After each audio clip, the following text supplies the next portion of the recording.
Forward, by 1884 the Canadian Pacific Railway had conquered nearly every obstacle thrown in its path.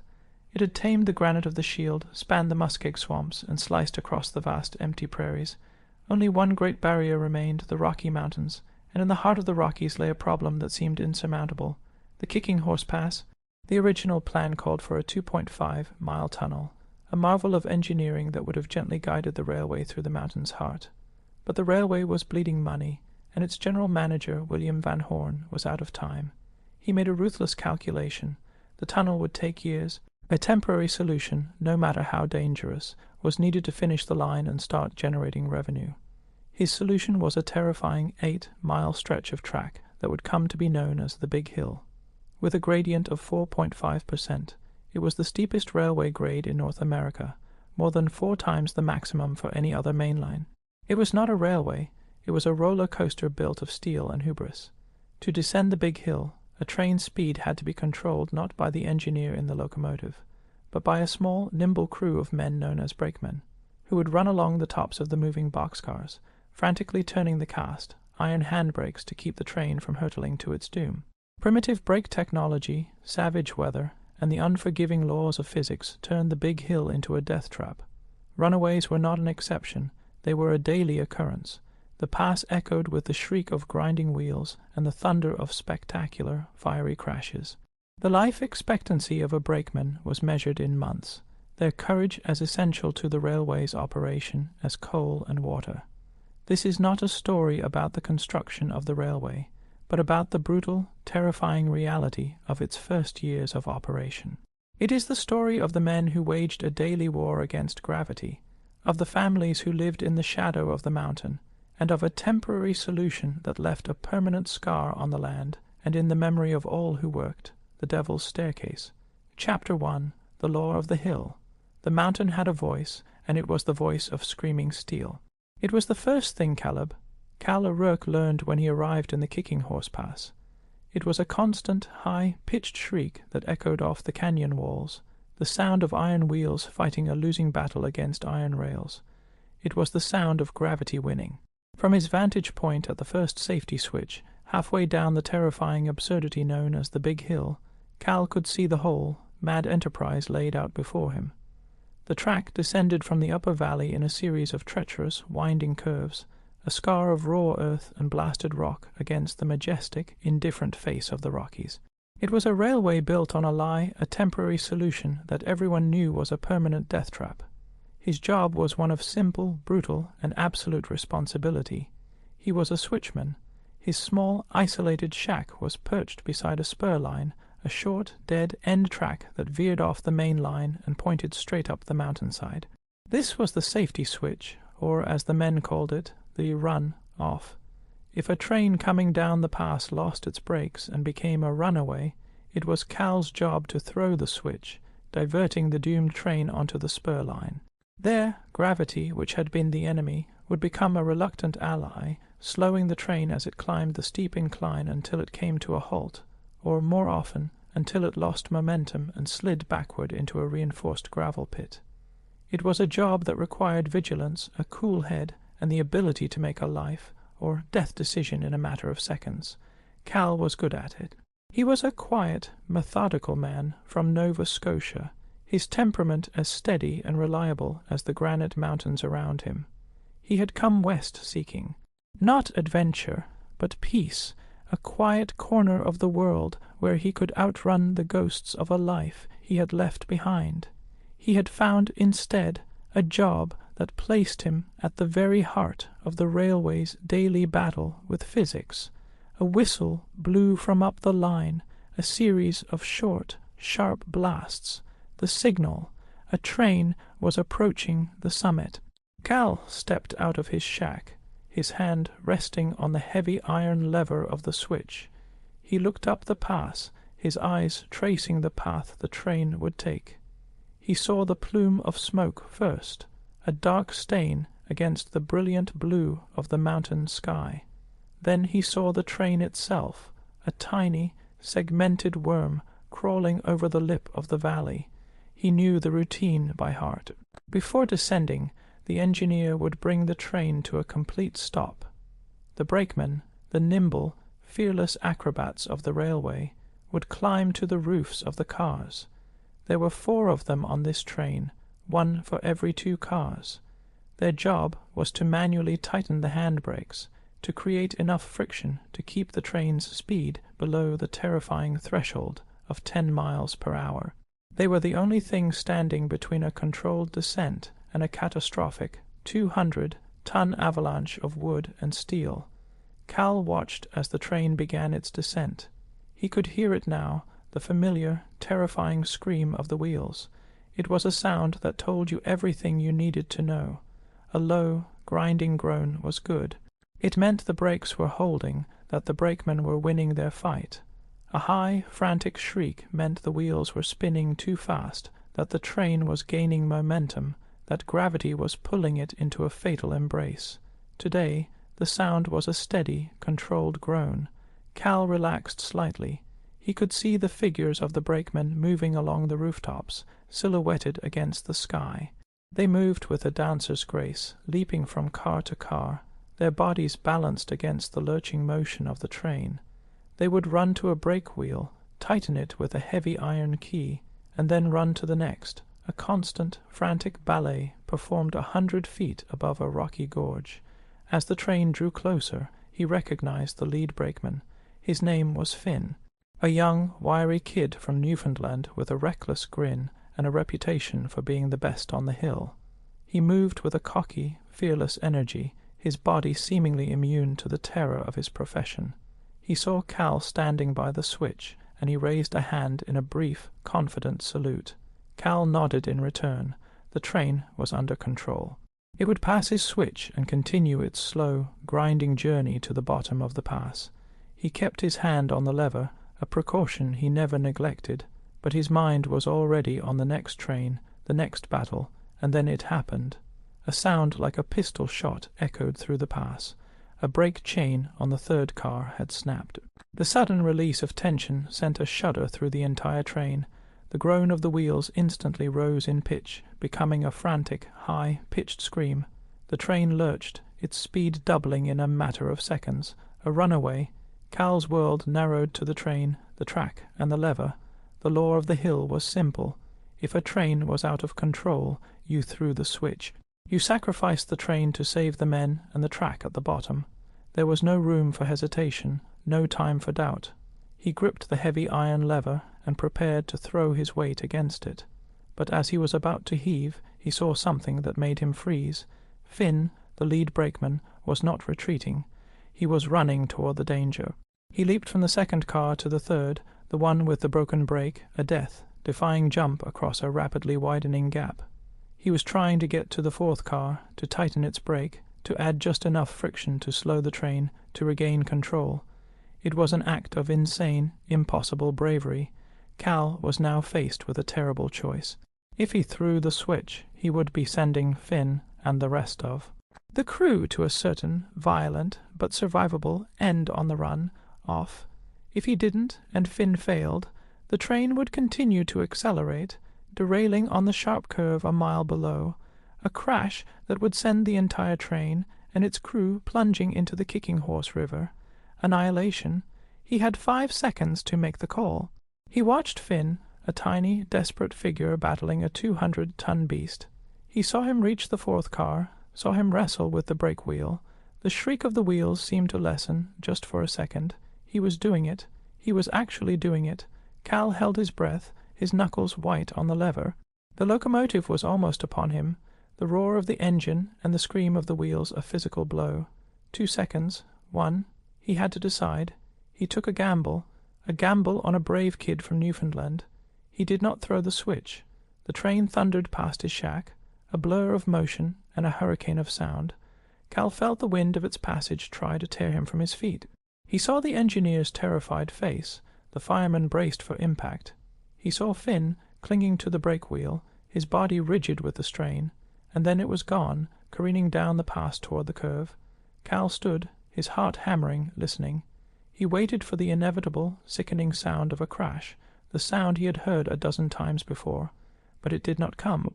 Instead, the frantic shriek of the wheels slowly, grudgingly, began to subside, returning to a groan, then to a rumble, then to a blessed relative quiet. He had done it. The kid had actually done it. He had wrestled with gravity and won.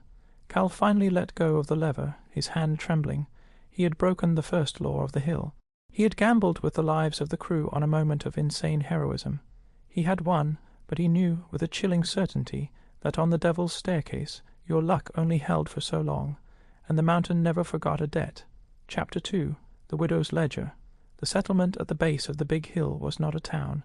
It was a collection of scars, a jumble of rough-hewn log cabins, bunkhouses, and a single, multi-purpose building that served as a general store, post office, and saloon. It was a place that existed for one reason, to service the railway. The population was transient, mostly men, their faces etched with the strain of their dangerous work.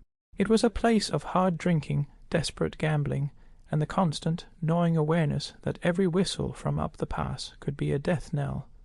But in the heart of this rough, masculine world, there was a small island of quiet order and profound decency, the boarding house run by Elspeth MacDonald. Elspeth was the widow of a railway engineer, a man who had been killed in one of the first spectacular crashes on the big hill. She was a woman of quiet strength and unyielding pragmatism, her grief a constant, steady presence that she had channeled not into sorrow, but into purpose. Her boarding house was the cleanest building in the settlement, her meals the only ones that tasted of home, and her rules were as absolute as the law of gravity. Cal Rourke was one of her boarders.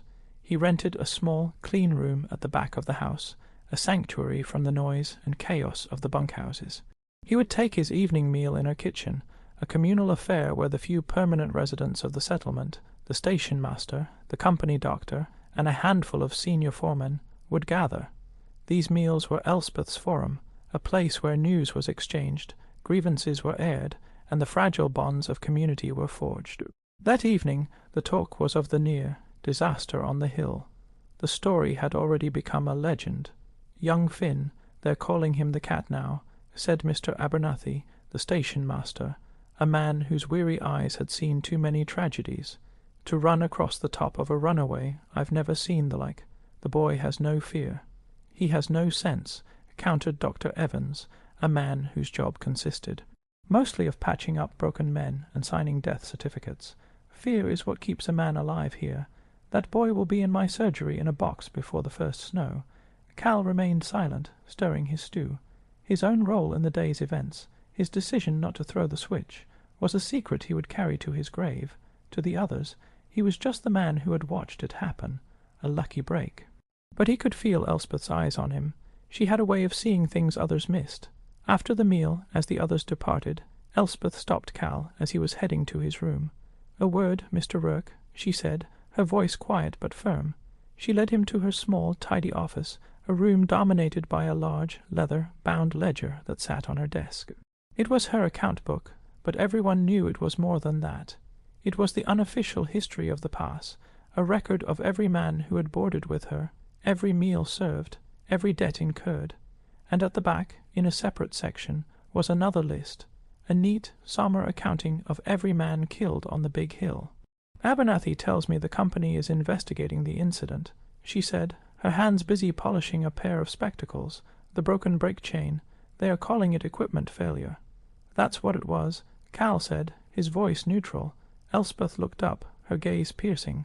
Was it, or was it a chain that had been inspected and approved by a foreman who was in a hurry to meet a schedule? "A chain that had been reported as faulty a week ago by my husband's own fireman, and nothing was done." Cal's blood ran cold. He knew the rumors. The company, under the relentless pressure of Van Horn, was cutting corners, pushing men and equipment past their limits. The big hill was not just dangerous by design, it was being made more dangerous by negligence. "And my husband, Robert," Elspeth continued, her voice losing none of its composure, though her knuckles were white as she held the spectacles, was a good engineer. He knew his machine, he knew the hill. He told them the steam brakes they were using were not strong enough for the grade. He wrote letters, he filed reports. He begged them to invest in the new air brake technology from a man named Westinghouse. She opened the ledger and pointed to a page of neat, precise entries. "I have a record of every letter, every warning." She looked at Cal, her eyes filled not with grief, but with a cold, clear anger. They told him it was too expensive, that the temporary line did not warrant the investment. They said his fears were exaggerated, and then they sent him down the hill with a train of heavy construction materials and brakes they knew were faulty. His name was the first in the back of this book. It is not the last. She closed the book, the sound a soft thud in the quiet room. The company calls these accidents. They call it the price of progress. I call it murder, Mr. Rourke. Murder, by accounting. Cal stood speechless. He had seen the danger of the hill as a force of nature, a battle against gravity. He had never seen it as this, a deliberate calculation of risk, where the cost of a man's life was weighed against the cost of a new brake system, and the man was found wanting. "Why are you telling me this?" he asked finally, his voice rough. "Because you are a good man in a bad place," Elspeth said, "and because you had a choice today. You could have thrown that switch. The law of the hill says you should have, but you didn't. You gambled on a boy's life. I am asking you to gamble again, not on a boy, but on the truth." She slid a small, sealed envelope across the desk. "This is a copy of my husband's last report on the faulty brake chains, along with my own notes on the other accidents that have followed. There is a man, an engineer in Vancouver named Maxwell, who is designing a new system for the mountain grades, a man who might listen. The next supply train leaves in 2 days. I am asking you to make sure this letter is on it." It was. An act of quiet, desperate rebellion, an act of treason against the company that employed them all. If Cal were caught, he would be fired, blacklisted. He would be lucky to escape with his life. He looked at the letter, then at the quiet, determined woman before him. He thought of the young brakeman, Finn, and his reckless courage. He thought of his own moment of indecision at the switch, the moment he had chosen a man's life over the company's rules. He took the letter. "I'll see that it gets there," he said. He left the room, the small envelope feeling heavier than a bar of iron in his pocket. He had come to the mountains seeking peace, a quiet life free of complications. But Elspeth MacDonald had just shown him that there was no peace to be had in a place built on a foundation of lies and laundered grief. He had been drawn into a new war, a war not against gravity, but against the cold, hard calculus of profit and loss, and he was beginning to understand that on the devil's staircase the most dangerous thing was not the fall, but the truth. Chapter 3. The Ghost and the Machine. The letter in Cal's pocket was a small, dangerous fire. For 2 days he went about his work at the safety switch, his calm, methodical exterior a mask for the turmoil within. Every approaching train, every distant whistle, was a fresh wave of anxiety. He was now a conspirator, a man with a secret in a place where secrets were a fatal liability. The company had eyes and ears everywhere, and the punishment for disloyalty was swift and final. His chance came with the arrival of the weekly supply train, a lifeline of food, mail, and equipment from the east. It was the same train that would make the return journey to the coast, carrying reports, payroll information, and, if Cal was successful, Elspeth's letter. He arranged for a temporary replacement at his switch, a trusted older man, claiming a need to pick up personal supplies. It was a flimsy excuse, and he felt the foreman's suspicious gaze on him as he walked toward the settlement. The station was a scene of controlled chaos as the supply train was unloaded.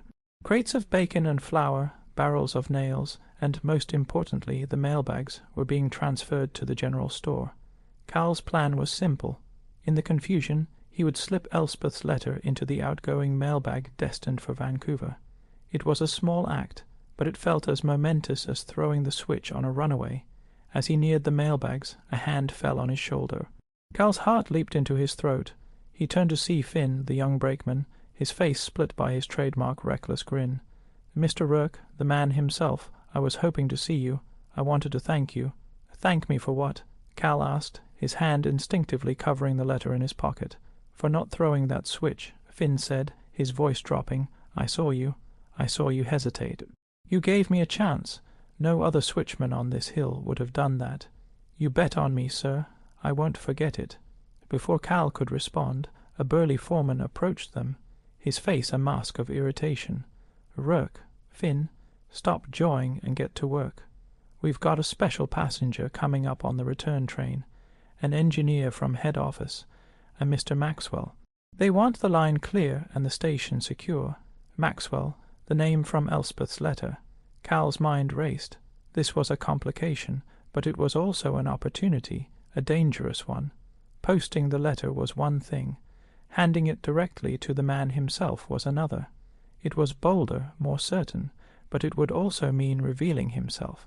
"I'll walk the line back to my switch," Cal said to the foreman, his decision made in an instant. "Make sure the track is clear for your special guest." It was the perfect excuse. The return train, carrying only a single passenger car for the engineer, would have to pass his switch. He could flag it down on the pretense of a safety check and deliver the letter directly.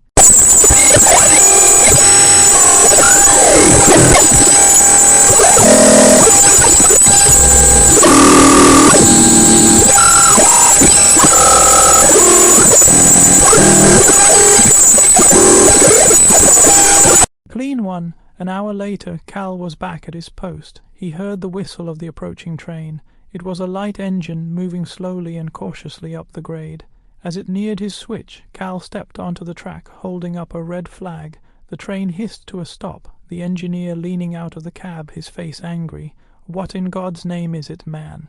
"We have Mr. Maxwell on board. A routine safety check," Cal said, his voice calm. "Just doing my job."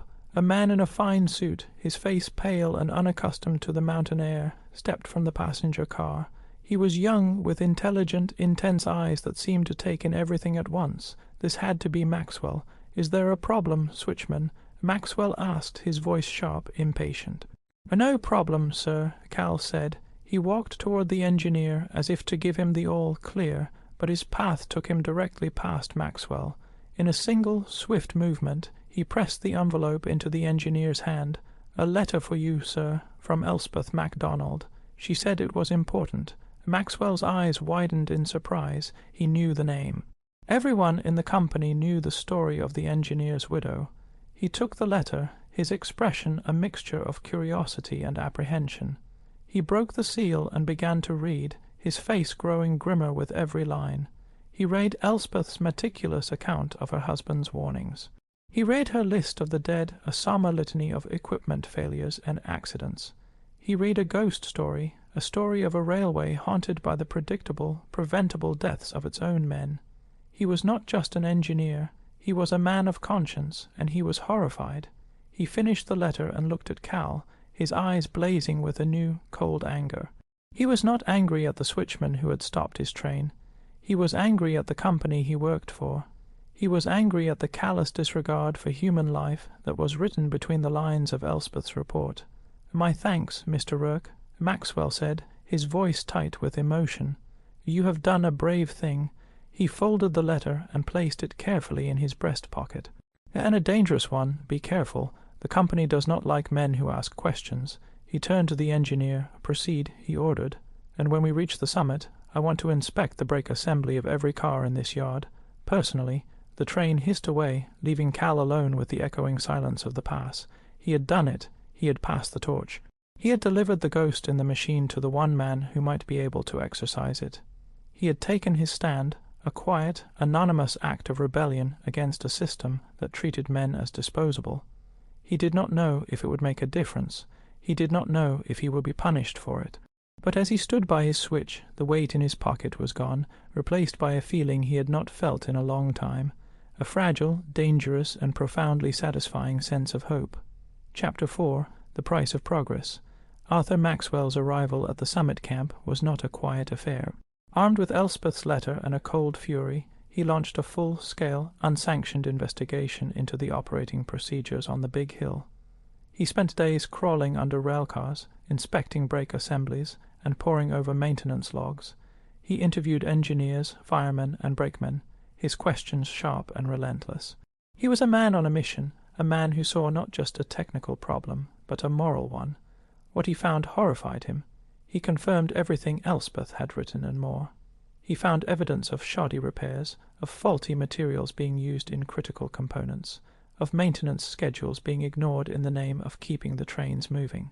He found a systemic culture of negligence, a culture where the pressure from head office to meet deadlines and cut costs was passed down the line until it manifested as a snapped brake chain on a 4.5% grade. His preliminary report, sent by telegraph to Van Horn's office in Montreal, was a bombshell. He recommended an immediate reduction in the weight of trains descending the hill, a complete overhaul of the inspection process, and, most damningly, an urgent investment in the Westinghouse air brake system. He called the current situation an ongoing and preventable catastrophe. The response from Montreal was swift and brutal. Maxwell was ordered to cease his investigation immediately. He was accused of insubordination, of overstepping his authority, of causing unnecessary panic that could undermine investor confidence. He was, in short, told to be silent. The company's official position was that the incidents on the Big Hill were unfortunate but acceptable, the inevitable price of progress in such a challenging environment. The temporary line would be replaced by the tunnel in a few years, and the problem would solve itself. Until then, the risks were deemed manageable. Word of Maxwell's failed rebellion spread through the pass like a cold wind. The brief flicker of hope that had been ignited was extinguished. The men on the line, who had seen a chance for change, for a safer life, were now plunged back into a sullen, resentful despair. The company had shown its hand. The trains would keep running, the corners would keep being cut, and the men would keep dying. The ledger in Elspeth MacDonald's office would continue to fill up. For Cal Rourke, the news was a heavy blow. He had taken a great risk, and it had come to nothing. He now lived in a state of constant, low-grade fear. Though his name had not been mentioned in the official reprimand of Maxwell, he knew the local management was suspicious. His foreman watched him with open hostility. His movements were monitored. He was an outcast, a man who had broken the unspoken code of silence. The atmosphere on the hill grew darker. The work became more dangerous. With the official investigation closed, the foremen, eager to make up for lost time and prove their loyalty to the company, began to push the men and machines even harder. The number of runaways increased. Cal's job at the safety switch became a constant, nerve-shredding vigil. Twice in 1 week, he had to throw the switch, sending 2 heavily laden freight trains to their destruction on the run off. The crashes were spectacular, the financial losses immense, but the company accepted it as a cost of doing business. No men were killed, and so the incidents were logged as successful uses of a safety system, not as evidence of a systemic failure. The strain was beginning to show on everyone. Even Finn, the fearless young brakeman, seemed to have lost his reckless grin. The near disaster had made him a hero, but it had also made him a target. He was now always assigned to the lead position on the most dangerous trains, his skill a resource the company was determined to exploit. The other brakemen, their nerves frayed, began to drink more heavily, their movements on the car tops growing less certain. The inevitable happened on a cold, rain-slicked afternoon. A passenger train, a rare and terrifying sight on the Big Hill, was scheduled to descend. It carried a group of company investors and politicians from the east, men who had come to marvel at the engineering triumph of the railway. For this run, no expense was to be spared. The train was composed of the newest, most well-maintained cars. The engineer was the most experienced on the line. And the brakemen were the best of the best, led by Finn. Cal stood at his post, the rain plastering his hair to his forehead, his hand gripping the slick, cold iron of the switch lever. He watched the train begin its descent, his gut tight with a familiar dread. The rain would make the rails treacherous, reducing the friction of the brakes. This was the most dangerous kind of run. At first all seemed well. The train was moving slowly, the sound of its wheels a reassuring groan. But then, as it passed the halfway point, Cal saw a puff of steam and a flash of metal from between the second and third cars. A brake hose had burst. The fragile chain of command that was holding the train in check had been broken. The train immediately began to accelerate. The groan became a scream. Cal's hand tightened on the lever. This was it. There would be no gamble this time. The train carried the company's elite.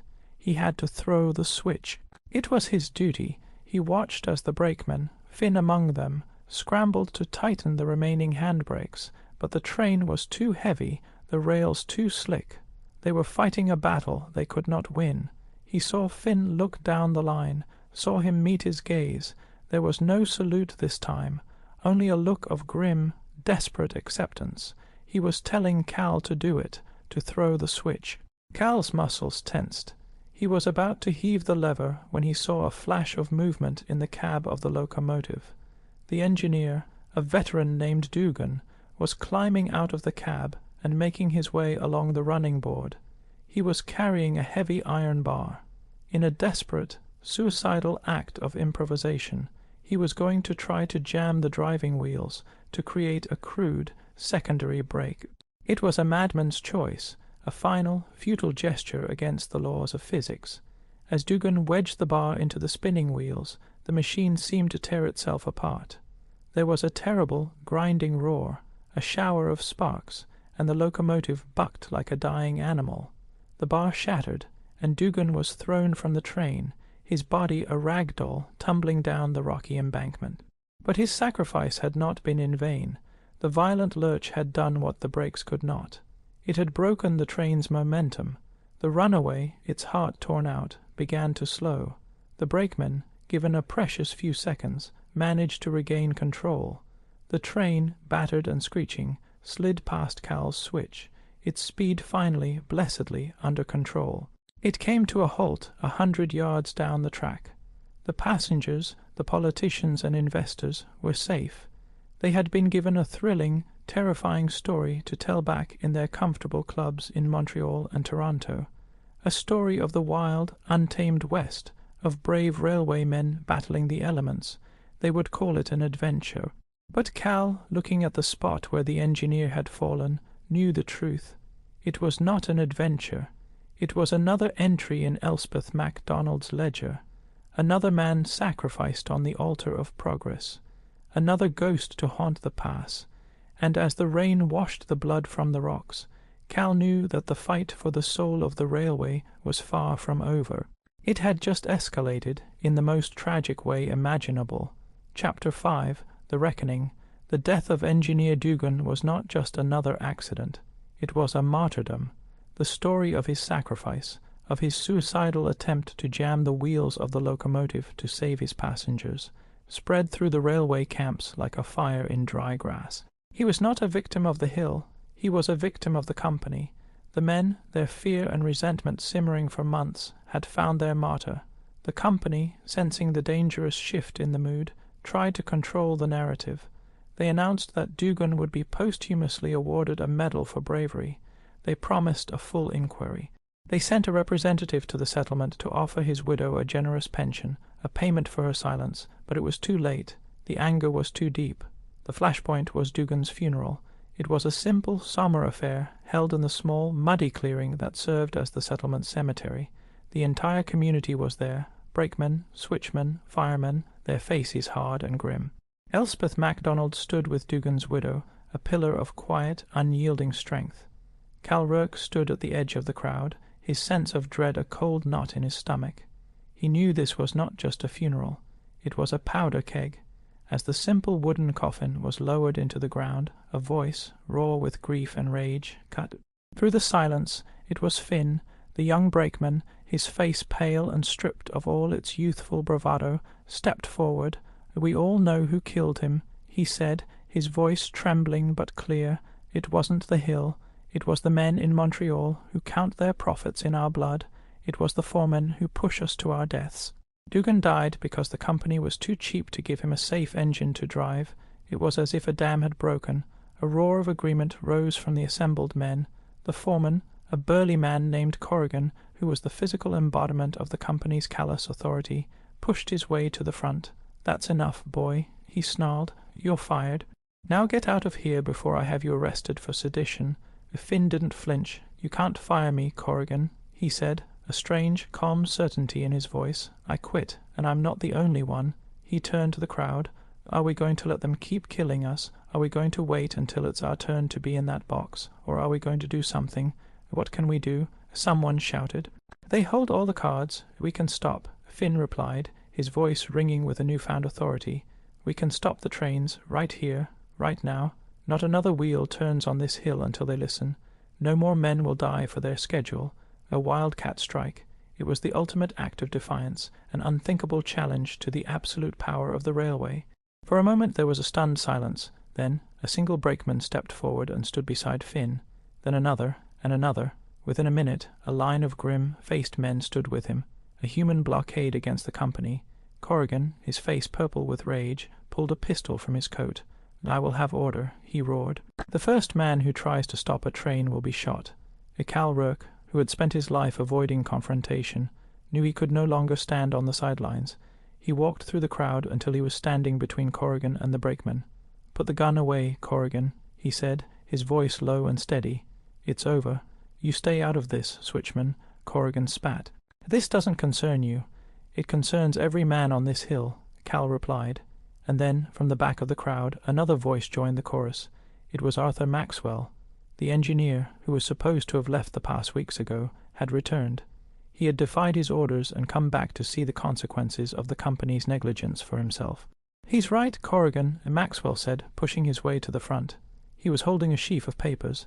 "I have here a signed statement from a dozen engineers and brakemen, detailing the faulty equipment and the dangerous practices on this line.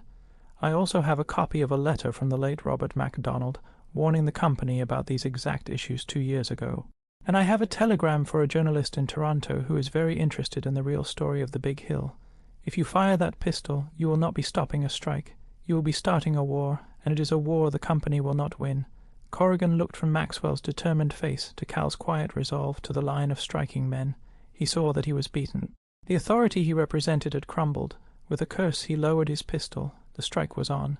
The shutdown of the Big Hill, the most critical section of the entire transcontinental railway, sent a shockwave through the company. With the line paralyzed, Van Horn had no choice. He could not afford a prolonged dispute, not with the government and the public watching. Within a week, a team of negotiators arrived from Montreal. The striking men, with Maxwell as their advocate and Elspeth's meticulous ledger as their evidence, presented their demands: a full-scale adoption of the Westinghouse air brake system, a complete overhaul of maintenance and inspection procedures, and a formal safety committee, composed of the men who actually worked the line. It was a stunning victory. The company, faced with a public relations disaster and a costly delay, agreed to almost all the demands. The age of the brakemen, of men fighting gravity with muscle and courage, was coming to an end. The age of safety, of a system that valued the lives of its workers, had begun. In the weeks that followed, the pass was transformed. New equipment arrived. New procedures were put in place. The high, frantic shriek of the Runaways was replaced by the steady, controlled hiss of the new air brakes. The Big Hill was still dangerous, but it was no longer a death trap.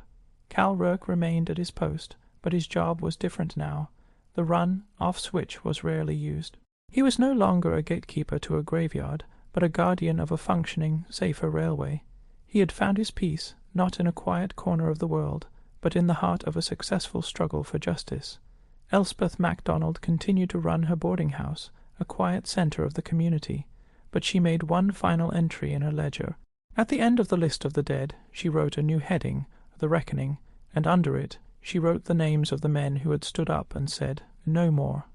The devil's staircase had been climbed. The ghosts of the past had not been vanquished, but they had been heard, and in the silence that followed their long, desperate scream, there was, at last, the sound of progress. Not the progress measured in miles of track laid, but the progress measured in lives saved. Epilogue. The year is 1909. 25 years have passed since the first, terrifying descents of the Big Hill. The Kicking Horse Pass is a different place now. The raw scar of the original grade has softened, slowly being reclaimed by alpine meadow and stubborn pine. The roar of runaway trains and the shriek of grinding steel are gone, replaced by the wind whistling through the high peaks. The temporary line, the death trap built of haste and hubris, was decommissioned in 1908. In its place are the spiral tunnels, a marvel of modern engineering that burrow deep into the mountainside, taming the grade through a series of colossal, looping passages. Trains now glide through the pass with a quiet, confident efficiency that would have been unimaginable to the men who first fought the hill. On a clear summer afternoon, an elderly man with a slight limp makes his way up a faint trail that follows the path of the old grade. It is Caleb Rourke. He retired from the railway 5 years ago, but he never left the mountains. He stayed, a quiet, permanent resident of the small town that had grown from the original scarred settlement. He stops at the spot where his switchman's shack once stood. Nothing remains but a few rotting timbers and the ghost of a path leading to the old run, off, now thick with wildflowers. He looks up the pass, and in his mind's eye he can still see it, the plume of smoke, the tiny, segmented worm of a train appearing at the summit, the frantic ballet of the brakemen on the rooftops. He can still hear the sound, the terrible, rising scream of a runaway. A train whistle echoes from deep within the mountain, the sound of a passenger train entering the new tunnels. It is a safe, muffled, modern sound, a sound of progress, the real, lasting progress that was won not by the men who designed the railway, but by the men who died on it, and by those who fought to make it safe. Finn, the boy they called the Cat, went on to become one of the first union organizers for the railway workers in the West. His reckless courage channeled into a lifelong fight for the rights of his fellow men. Arthur Maxwell, his career with the CPR finished after his act of insubordination, became a celebrated independent consultant, his name synonymous with railway safety standards across the continent. Elspeth MacDonald's boarding house is a hotel now, and her ledger sits in a glass case in the lobby, a silent, powerful testament to the town's origins and the price that was. Paid for it, Cal stands for a long time a silent watchman at his phantom post. He is one of the last of his kind, a man who remembers the lore of the old hill. He came to the mountains seeking peace and found a war. He gambled on a boy's life and won. He delivered a letter and changed the course of the railway. He was a small man who, when faced with a great, terrible machine, chose to stand his ground. The wind whispers through the grass, carrying with it the faint, ghostly echo of screaming steel. The mountain remembers, and so does Cal. He turns and slowly makes his way back down the trail, leaving the devil's staircase to its silence, its history, and its ghosts.